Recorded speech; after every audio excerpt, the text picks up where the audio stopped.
Hello guys, welcome to my channel. So today video వచ్చేసి ఏమంటే సింపుల్గా టేస్టీగా బెండకాయ పులుసు ఎలా చేసుకోవాలో చూసేద్దాం. సో ముందుగా మనం కొద్దిగా ఆయిల్ వేసుకోవాలి. ఆయిల్ వేసుకున్నాక కొంచెం జీలకర్ర వేసుకోవాలి. జీలకర్ర వేగాక మనం ముందే నీట్గా కట్ చేసి పెట్టుకున్న ఆనియన్స్ ఇంకా పచ్చిమిర్చి కూడా వేసి బాగా వేపుకోవాలి.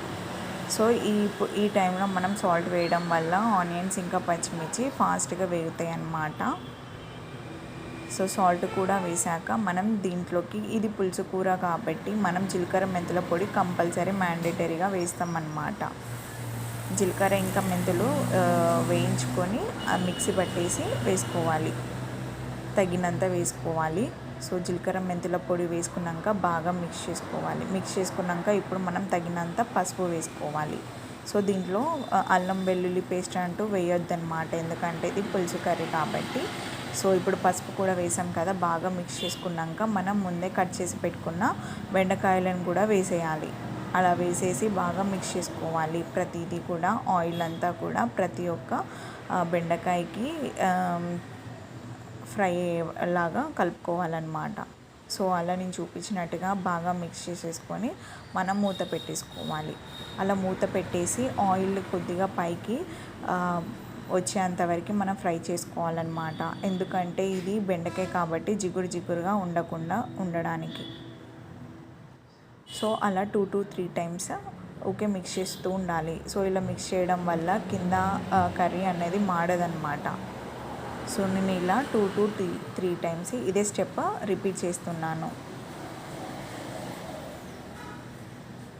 సో మళ్ళీ ఒకసారి కలిపేసి మళ్ళీ మూత పెట్టేయాలి. సో మనకి ఈ టైంలో ఉడికింది అని తెలియగానే మనం ఇప్పుడు తగినంత కారం వేసుకోవాలి.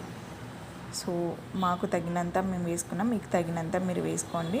సో కారం కూడా వేసుకున్నాక బాగా మిక్స్ చేసుకోవాలి. మిక్స్ చేసుకొని జస్ట్ 1 minute మాత్రమే ఆయిల్లో ఫ్రై అవ్వనివ్వాలి, లేకపోతే మాడి వాసన వస్తుందన్నమాట. సో ఇప్పుడు 1 minute ఫ్రై అవ్వగానే మనకి తగినంత చింతపులుసు, పులుపు కావాలన్న వాళ్ళు ఎక్కువ తీసుకోవచ్చు, తక్కువ కావాలన్న వాళ్ళు తక్కువ తీసుకోవచ్చు. సో అలా మిక్స్ చేసుకొని నేను ఇందులో బాయిల్డ్ ఎగ్స్ కూడా వేస్తున్నాను.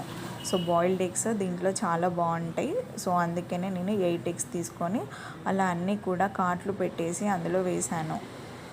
మీకు ఎన్ని ఎగ్స్ కావాలో అన్నీ తీసుకోవచ్చు. 8 eggs వేసేసి మిక్స్ చేసేసి మూత పెట్టేయాలి. మూత పెట్టేసి ఉడకనివ్వాలి, కొంచెం పులుసు అనేది దగ్గర పడేంతవరకు. సో ఇప్పుడు మనకి మసిలిందనమాట.